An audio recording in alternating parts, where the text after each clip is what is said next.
Saudara Menko Marves Luhut Binsar Panjaitan menjawab kritikan Anies Baswedan soal kebijakan subsidi mobil listrik oleh pemerintah.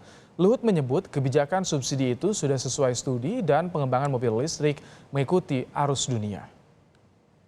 Menghadapi masalah lingkungan hidup, apalagi soal polusi udara, bukanlah terletak di dalam subsidi untuk mobil listrik. Yang pemilik mobil listriknya adalah mereka-mereka yang tidak membutuhkan subsidi. Tidak tepat sasaran dan bukan solusi mengurangi polusi udara. Itulah kritikan Baca Pres Koalisi Perubahan untuk Persatuan Anies Baswedan terhadap kebijakan subsidi mobil listrik oleh pemerintah. Kritikan Anies itu langsung dijawab Menteri Koordinator Bidang Kemaritiman dan Investasi Luhut Binsar Panjaitan. Luhut menyebut pemerintah telah melakukan studi menyeluruh sebelum mengeluarkan kebijakan subsidi mobil listrik. Kebijakan itu pun sesuai dengan pergerakan dunia yang mendorong program mobil listrik. Atas kritik itu, Luhut mengajak Anies berdiskusi soal program subsidi mobil listrik.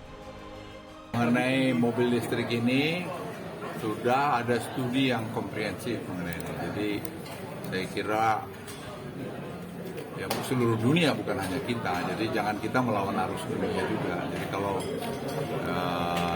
siapa yang berkomentar saya nggak tahu mengenai itu, ya nanti suruh dia datang ke saya nanti biar saya jelasin sama dia bahwa itu nggak benar omongannya.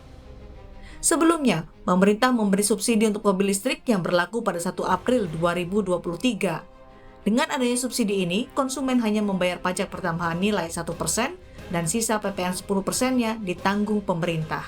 Subsidi untuk mobil listrik diberikan untuk menekan emisi karbon. Tim Liputan, Kompas TV.